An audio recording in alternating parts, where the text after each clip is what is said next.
Welcome to the Heart and Soul Wellness Podcast, where we inspire women by teaching applicable skills and tools and assisting them with connecting with one another, healing, and aspiring to their highest selves so they can reach their full potential.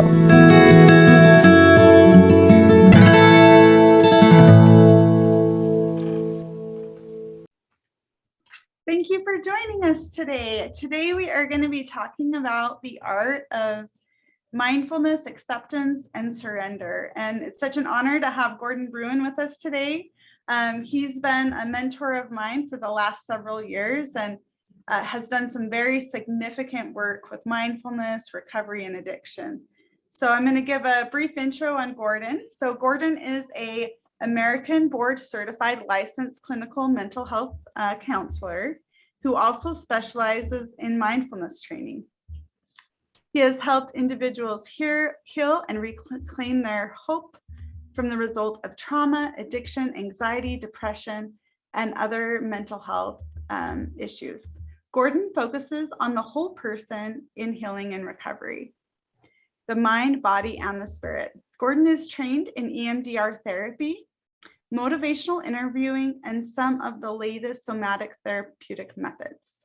He has 30 years experience in providing individual, group, and couples therapy, as well as program development and managing highly effective clinical teams.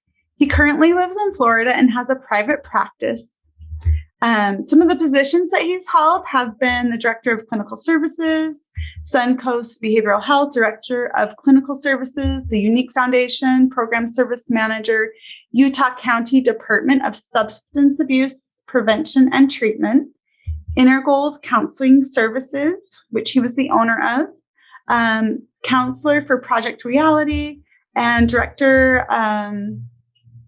clinical director of Sitka, Sitka Prevention and Treatment. He received his Master's of Arts degree in clinical psychology with certificate in addiction studies from John F. Kennedy University, and is also the graduate of an Addiction Technology Transfer Center Leadership Institute. Awesome. Oh, profound work that you have done. That's just incredible. Yeah, way too wordy. People don't need to hear all that stuff. Right. Well, Gordon, some of your work has been just so transformative for the community. And actually, a lot of what I learned from you is what brought me into the mindfulness training and learning more and more about the brain, addiction, and trauma. And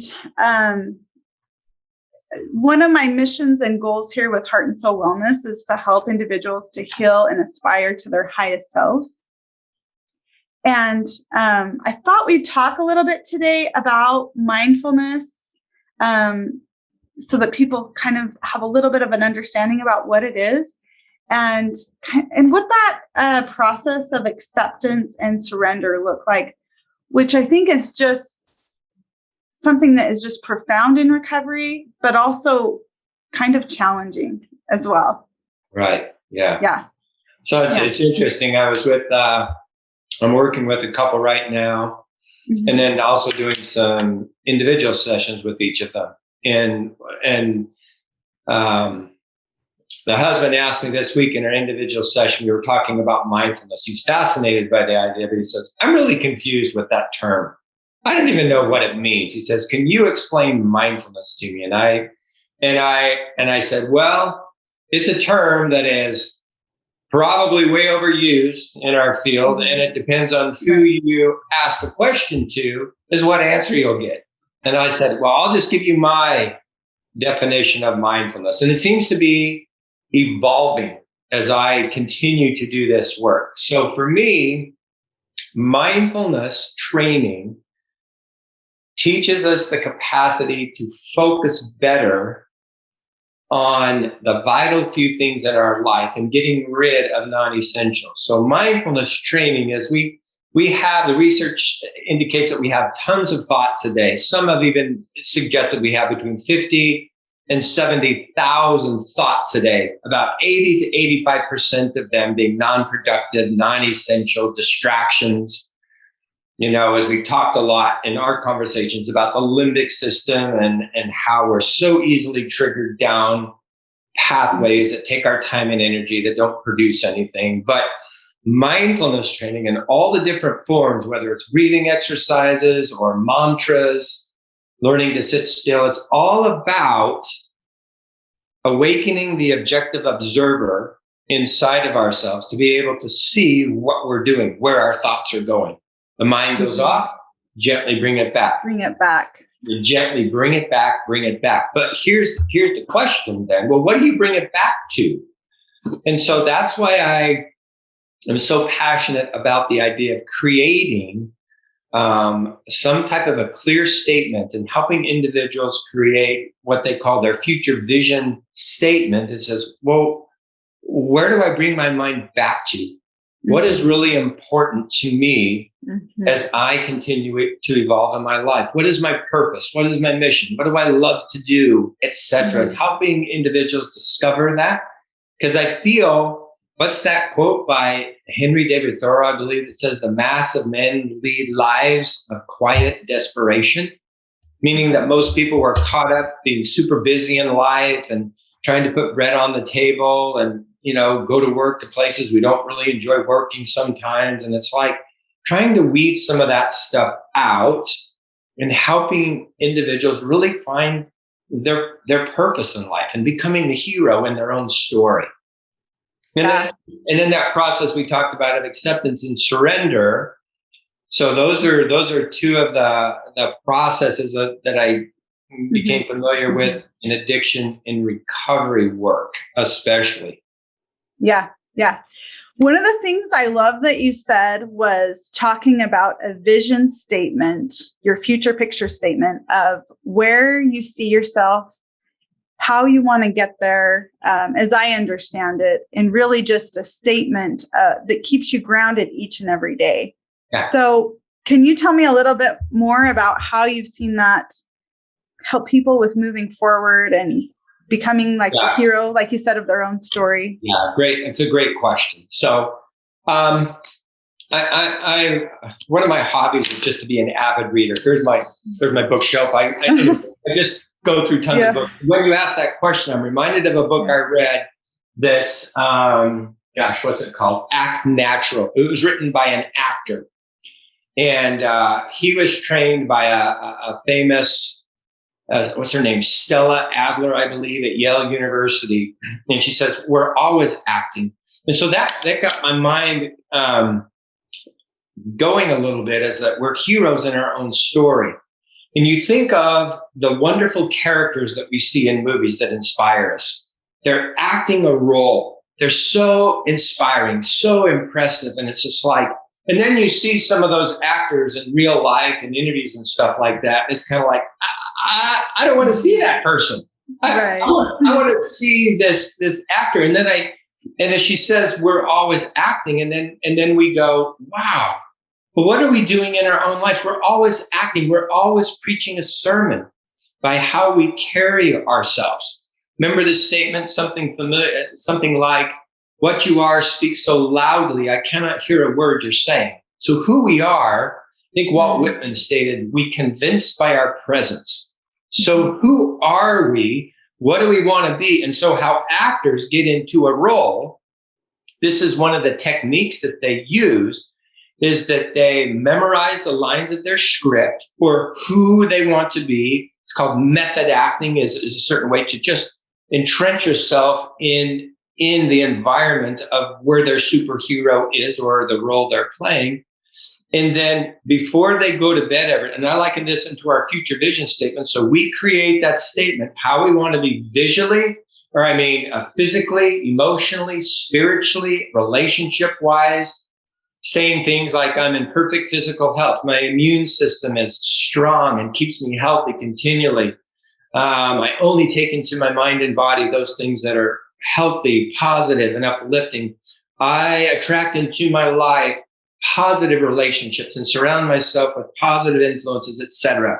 And I have clear boundaries and stuff like that. So you create what you want in this vision statement stated in the present tense. That's critical that we don't say someday I'd like to be this. You go, I am this, because to the brain, if you're going someday, the brain goes, well, it's not today, so we don't need to deal with it. We don't need to worry about it today. Yeah. Right. We'll worry about that tomorrow. Mm-hmm. So when we say I am, and this is the method actors use, is the very last thing they do before going to bed at night, they will review their character 3 or 4 times, some of the lines that they're learning and stuff like that. So what I encourage my clients to do is they create a vision statement and help them work through that. And that's always a process. It's a work in progress always, and it can change from time to time as we continue to evolve. But the last thing before going to bed is to read it. Have it on your nightstand. I see strong in you. So Sarah, and you use your name. You look at it and you say, Sarah, I see strong in you. And then you just read your paragraph 2 or 3 times, turn off the light. Very first thing you do in the morning, read that vision statement. So if you're struggling with an addictive behavior, for example, like just before getting on with you, I was doing a session with a client here in Florida who's struggling with a drug addiction. And so we are reframing her future vision statements in that I'm not a person who puts these things into my body. And so as she keeps rehearsing that over and over again, starts to rewire her brain. And when you face the triggers out in the real world, when stuff happens, and you keep this new message coming into your mind, then when you get stressed and triggered, it's like, oh, but I don't put that into my body. And they start conflicting a little bit more. So it raises the level of awareness, which is just mindfulness, increasing what I call situational awareness. And you're always kind of aware of what's going on around you. Like total situational awareness in mindfulness. Like I'm sitting here with you. I know I'm at my desk. I know where I'm at in Florida. I'm aware of my office. I'm aware outside what's going on. But my focus is right here with you. That's the key thing. So it's dialing in on the focus is the highest practical use of practicing mindfulness, of always bringing your mind back, noticing it go off, bringing it back, noticing it go off, bring it back. It's like, it's not about, this is where it gets kind of complicated, because some of the teachers of mindfulness says, quiet your mind, as if there's no thoughts in there. That's impossible from my perspective. Right. Because you're going to have a thought thinking, wait, I'm not thinking anything right now. Oh, I just thought that I wasn't thinking anything right now. It's not possible. So it's just gentling the chatter, watching the chatter, but then proactively choosing what you want to focus on. Then we become the hero in our own story. What are the vital few, and letting the non-essential things go from our lives? That's the weeding out process we're all involved in. Yeah, I love that. And it's interesting because I think we can find ourselves almost in this perfectionism trap when we are doing the work, right? So I'm in an MBSR teacher training program right now. And one of the things that we talk about every week is not to judge yourself, because then it's like, oh, am I doing mindfulness the right way? And there can be so many ideas out there that I think also are difficult for people to navigate through, because it's like, this is what mindfulness is. No, this is what mindfulness is. And so I like to talk with people about listening to their own internal compass, like you're saying, just gently bringing these thoughts back. And then allowing yourself to make a choice that's in your integrity, that keeps you on that path. For example, like the future vision statement, coming back to, okay, my internal goodness. I'm wondering how you've seen that unfold, or if you have any thoughts for someone who's maybe dealing with some perfectionism around, I just want to do it the right way. Yeah. Oh my goodness. Yeah. That would be very, very helpful to kind of put the right way on the shelf. Yes. You know what? And I love the motivational interviewing concept of always supporting self-efficacy. It's just helping the individual recognize that critical voice and give themselves a little space.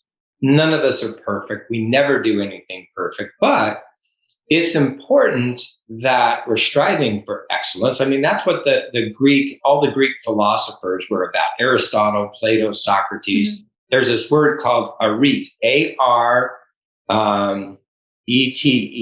which means searching or striving for excellence in all things. So probably what I call some of the mentally strongest individuals that I've ever read about are, and kind of my hobby is to read about United States Special Forces guys, Navy SEALs and stuff. Oh, awesome. Yeah. The mentality of doing that. And I've listened to so many interviews of those guys. And one interviewer asked this former Navy SEAL, okay, what is it about you guys that actually make it through that training? Because there's like 250 people who sign up to become a Navy SEAL, and they go through all the stuff they go through. And by the end of it, there's 24 people left. This happens series after series after series. And the question is, what is the mentality of you guys? And he said something, and I've always remembered, he says, okay, this is how we think. We have a can-do attitude, meaning we'll figure out a way to do it, adapt, improvise, overcome whatever obstacle there is. We have, now this is the critical thing, we have a sense of humor. We laugh. We know how to laugh at things, and we roll with things. And third thing is we have zero victim mentality. Yes. Meaning we refuse to be a victim of anything. We don't think the world owes us anything. So we self-efficacy is their big deal. And it's that intense training, Sarah, that just brings that confidence in them that no matter what comes up, it's not going to be a perfect solution, but I'm going to find whatever solution I can right now. That's this driving to be perfect creates so many problems in life because it doesn't exist. Yeah, you can never reach it. No. And it's kind of like, this is where the surrender piece comes on. And this is a fascinating statement that I heard once. I can't even remember who said this, but stuck in my mind. The bird of paradise alights only on the hand that does not grasp it.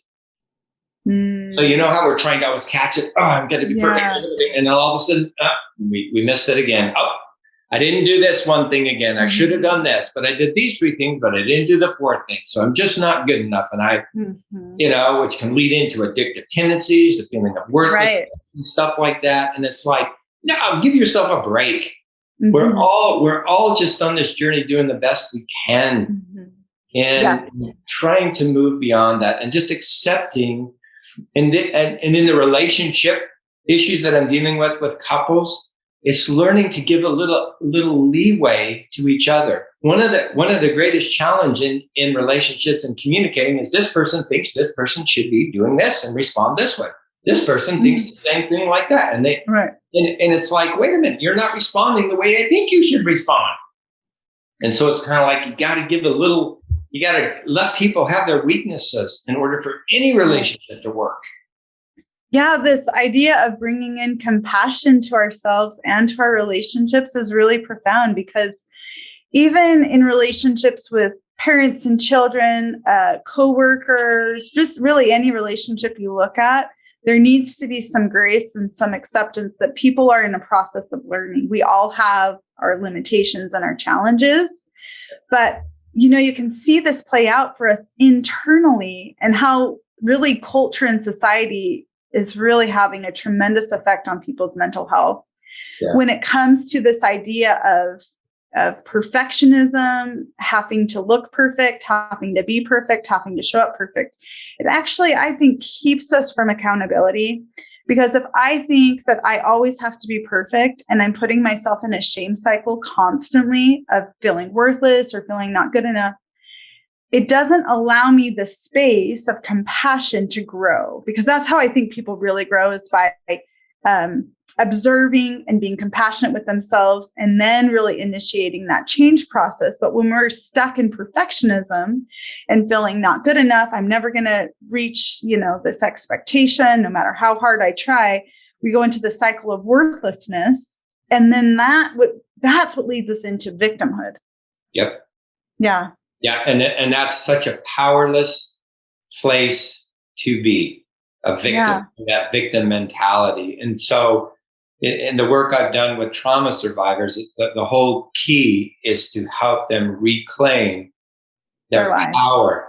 Mm-hmm. And some of the ways of doing that is creating a safe environment to get their physical bodies engaged, get the whole body, because, when trauma happens, especially as a child, in the amygdala, we got the, fight, flight, freeze, or collapse. But when you're a little kid and you experience some trauma, the only way to survive is freeze or collapse, because you're just not big enough to fight off the perpetrator. But the problem is with that we have a tendency, the way our brain works, to keep us in that state, that we stay stuck and frozen. The body feels unempowered. I'm always living with stress hormones flowing through my body. And then that begins to wear the body down. And so some of the somatic type things in healing, I love a statement in Dr. Bessel van der Kolk's book, The Body Keeps the Score, where he says, imprints of the past can be transformed by having physical experiences that directly contradict the helplessness, the rage and collapse that are a part of trauma, thereby regaining self-mastery. So one of the things that I've done the past 4 or 5 years is introduce martial arts to trauma survivors, but it has to be done in the right way. And with it, allowing them to be able to sometimes purge their emotions. I mean, and learning how to, so something that what I use is something called Muay Thai, where the trauma survivor, if they choose to participate, they're always on the offensive. This is not a self-defense course. They are learning to be offensive and fight back and take their power and have mitts, and it just teaches them how to hit and kick and knee and all of that stuff. And I have seen just amazing transformations of those survivors who are willing to try it. But when I first say that, and I'm sure you're going to have a lot of people who are watching this, maybe some will say, yeah, I'd like to do it. And others go, I would never do that. I'm afraid of that. But when you really explain how trauma gets stuck and frozen in the body, and they're just sick and tired of feeling the way they're feeling, constantly living in a state of fight or flight, and you create a safe environment for them to do it. I have just about 80% of the clients that I've worked with will do it. And I wish we had time where I could tell you some of the stories and the breakthroughs where some have said, I've been in talk therapy for years. This is the thing that's been missing. I've never been able to get my body fully engaged. And yoga is another very powerful. I've had people just all of a sudden flood for the first time when they practice yoga poses, and all of a sudden emotions come out and they find themselves just sobbing and stuff like that, as their body, they're allowing their body to speak. And I don't think, that's kind of a shift that I have seen, that unless we engage the body in the healing process, we can't just deal with the mind, because the mind and the body are interconnected. So we got to get the body doing things. Yeah, I really appreciate you bringing that up, because I really feel that body, mind, and spirit, we have to look at everything all together to help people with being able to heal. And spirituality, having some kind of higher power, something that you are spiritually connected to assist with moving through things. Physical, like you're saying, we know that we have muscle memory, and we store emotions in our body. And so being able to release those is so important, because it prevents disease that can sometimes develop from stuck and stored emotions. And then, like you're saying, the mind, like getting these three to work together. And I'm wondering, through your work, some of the things that have been helpful with clients who are surviving trauma, surviving addiction, that have just felt trapped in their experiences.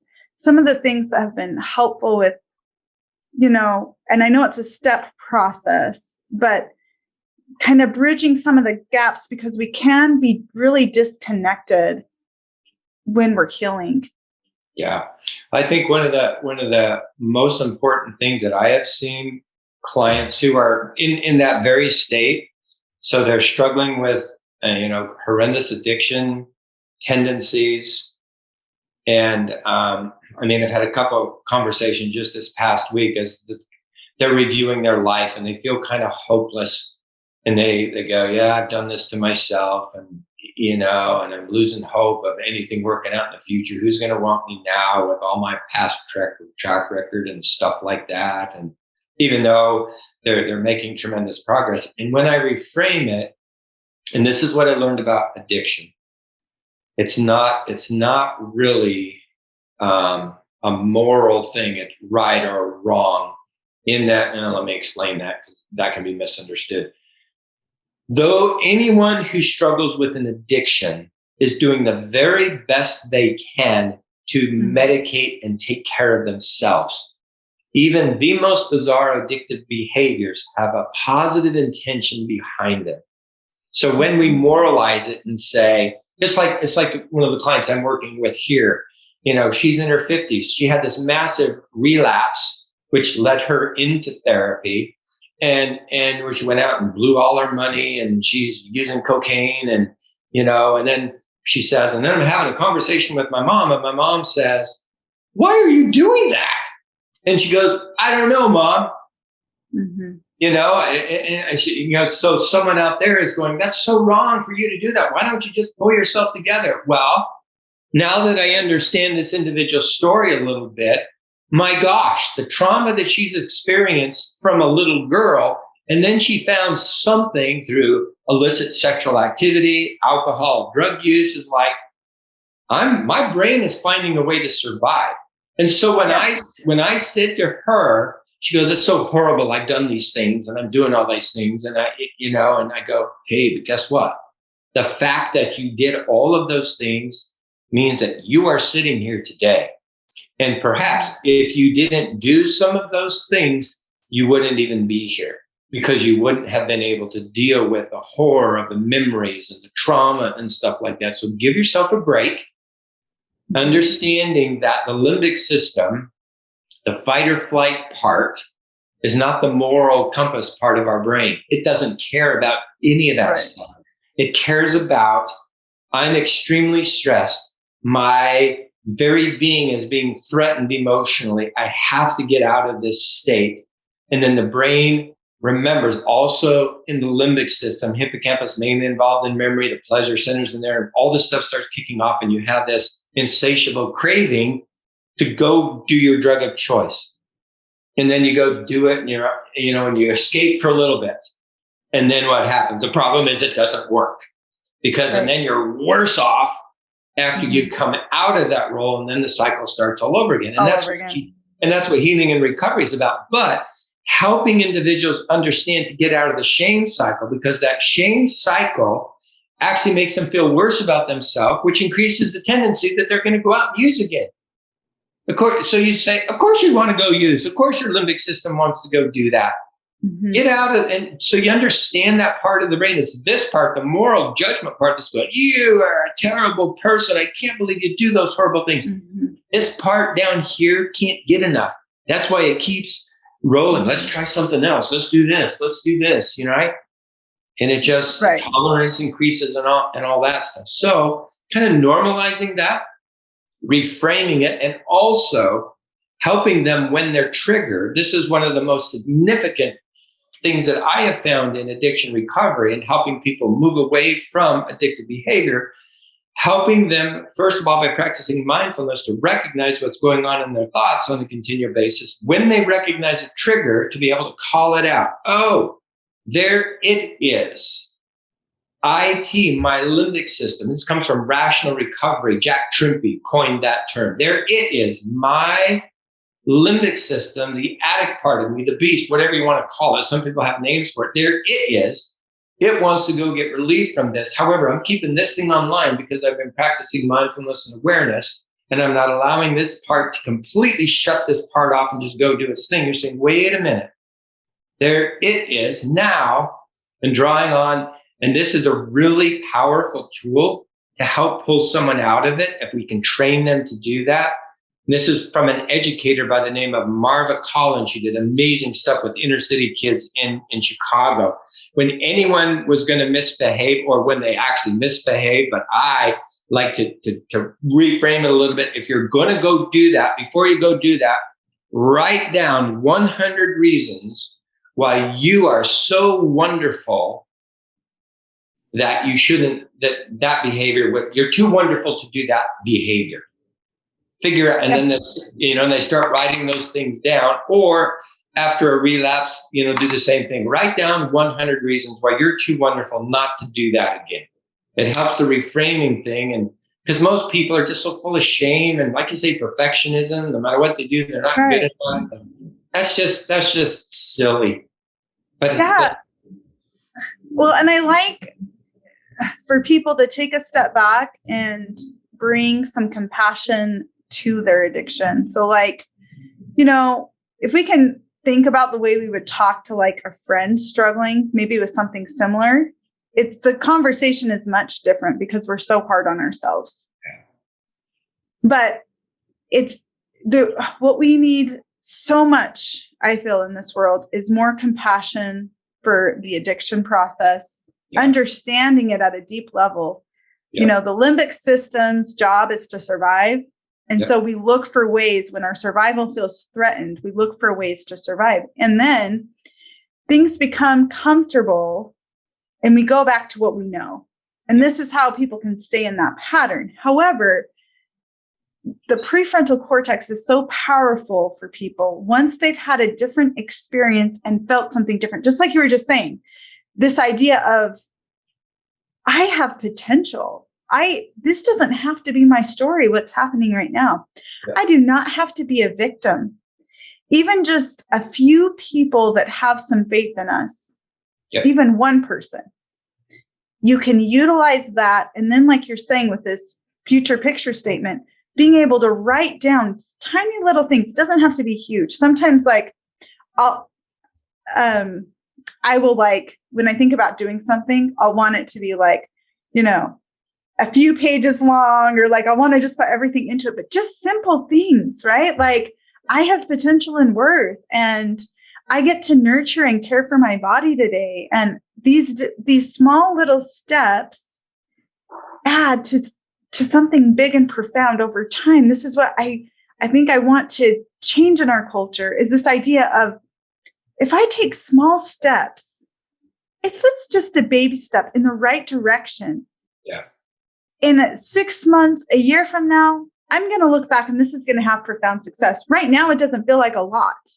Right now I may even be thinking, how is this actually going to really change things? Because we want change so quickly.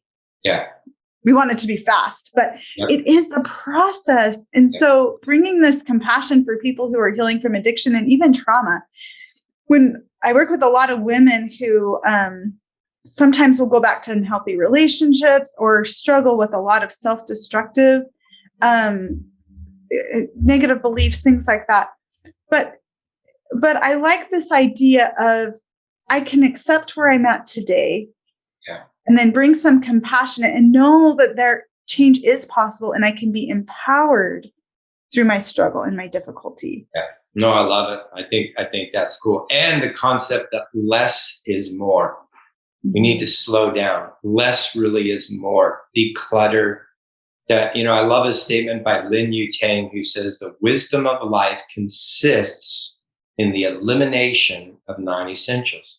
So trying to figure out if you can create a vision statement, and it's important to understand too, those who might be listening, when you create the future vision statement, there's a part of you that's not going to believe it.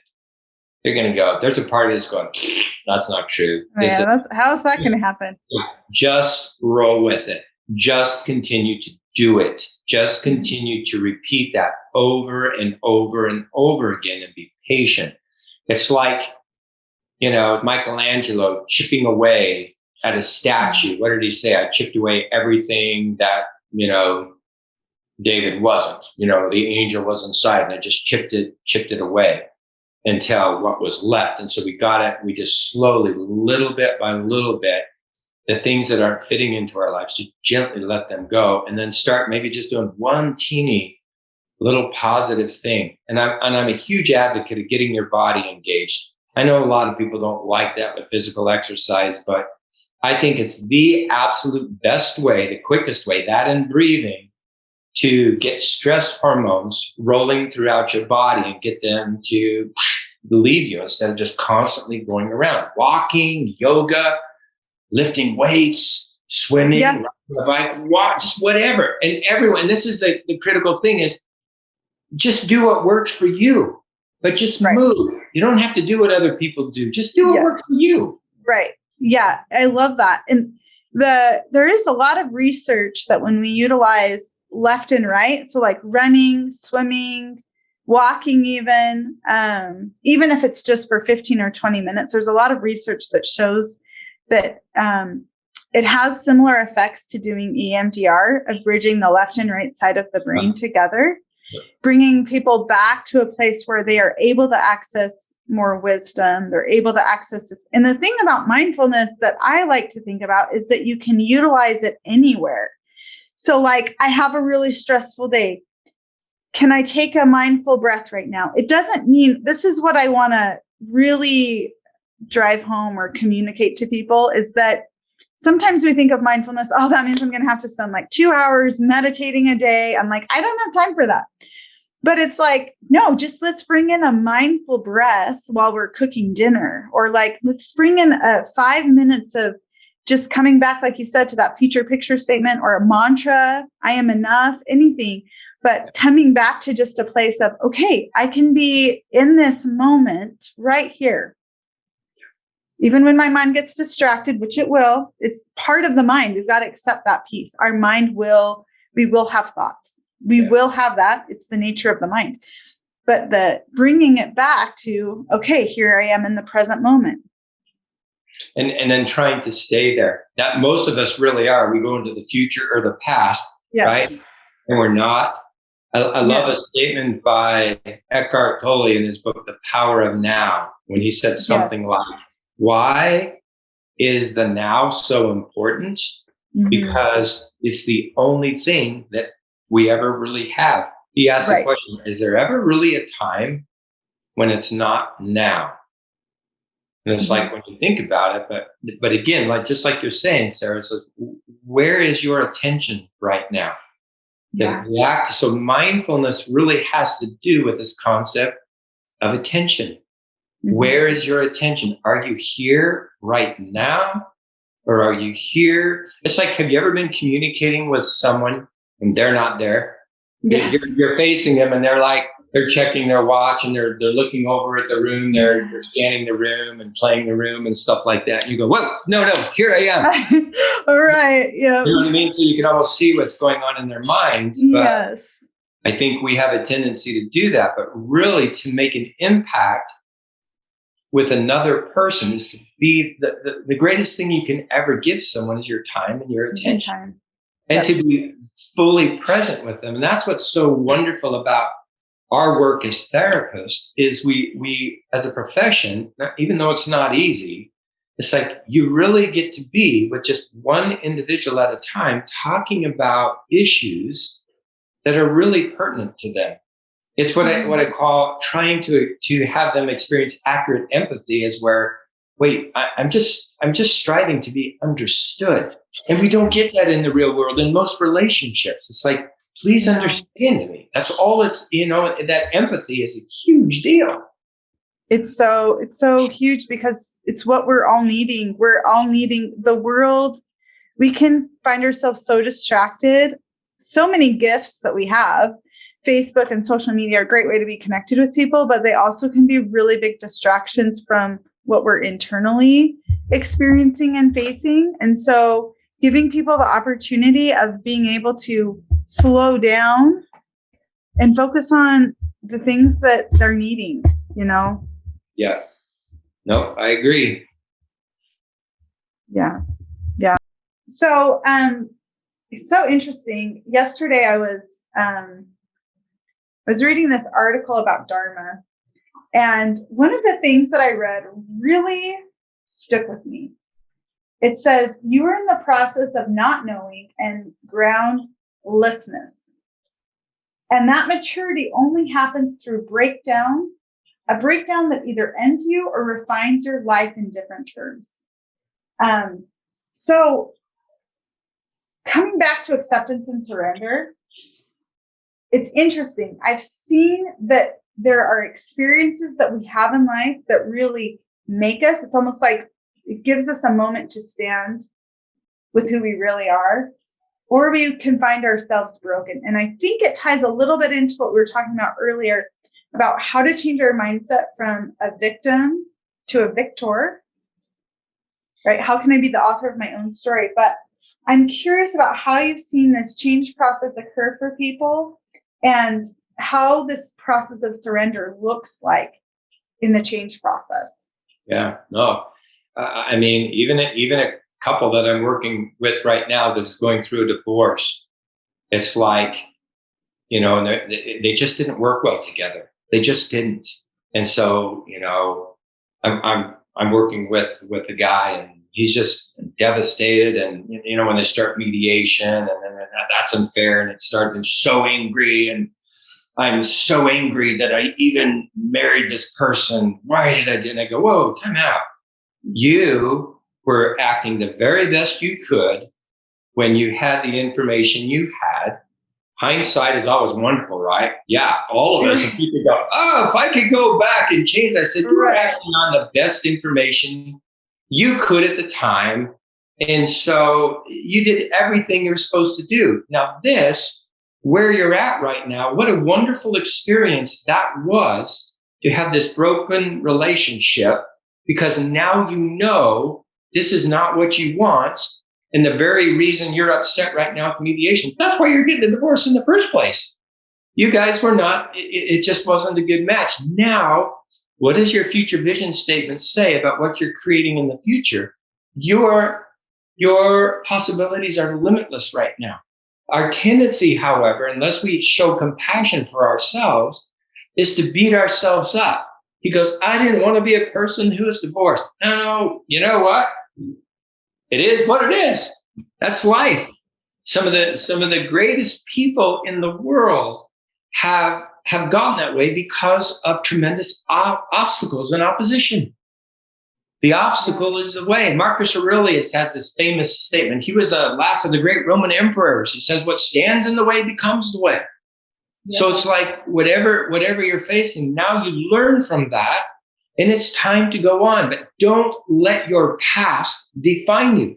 That's what we have a tendency to do, because like you were mentioning earlier, and I totally agree, we're so hard on ourselves. We just beat ourselves up. We would never talk to a friend the way we talk to ourselves. Yeah. Because our expectations are perfect. It's like, give yourself a break. Yeah. You know, exactly. so compassion. So it's, and there's finding wisdom in that, because you don't want to be totally irresponsible, what you're accountable for, but you're not perfect. Give yourself a break. What did I learn from that? I'm going to try to do a little bit better today. Yeah, I like that. You know, just be kind to yourself, kind to others. I love a message my father used to always teach me. He was just he never went to college. He was a simple milkman, drove around a milk truck for a year, just the kindest, gentle guy in the world. And he just says, I've learned this lesson. What goes around comes around. Yeah, it's really true. How you want to treat other people. If you want to be treated a way, you got to treat other people that way. But you know what? What goes around comes around. Those people who really are mean and kind of harsh and judgmental and critical and all about business and this, that, and the other, it will come back on them. It just will, because nature has a way of doing that. Yeah, absolutely. So be kind. And one of his last words before he passed away, last year, we were in the room with him. Right before he passed, the doctor came in and says, okay, So Roy, what message would you leave? What did you learn in your? He's 87 years old, and he smiled and he says, "Just be nice. Be nice. Be kind." Isn't that interesting? That the message of his life, and that's how he lived his life. And it's just, man, the world could sure use a lot more of that. Just be nice. And let's be nice to ourselves. I mean, those are the people that we really want to be around and that inspire us. And it kind of leads me to one of the thoughts that I think about a lot is that that we have the potential, one, to create our destiny, but the second one that we're talking about that I'm hearing pretty strong from you is treating ourselves with kindness. I think really allows us to be kind to other people. And then this just has this transformative effect in the world. You know, some of the most kindest, influential people, I mean, I'm thinking about Mahatma Gandhi, who talks a lot about if you want to change what's happening in the world, change your own internal tendencies. Right. But really this idea of first start with compassion, allow things to be as they are. This is part of that acceptance, accepting yourself as you are and the people around you. And then when you find yourself maybe stepping out of being kind, instead of judging yourself for that, oh, how can I make amends? Apologize, or notice that tendency, even just being aware of it, and then noticing what you can do different the next time. It's all just awareness as we're moving forward. There's this quote that I read yesterday too. It says, when the stability arises, the attention field opens. You enter into profound receptivity, which is mirror-like, involuntary, panoramic, and non-judgmental, and cannot fundamentally be disturbed. It's all-inclusive. It's moment by moment. It's who we really are. So this idea of this mindfulness and awareness can bring us back to a sense of who we truly are. Creators, we have potential, we can move forward. Life is constantly unfolding. We can be a catalyst for change. All of these just really bringing us to a place of acceptance and surrender, practicing kindness, moving forward with my life. It's just this beautiful unfolding process. Yeah. And I even like to think about sometimes our most painful moments actually being sacred experiences.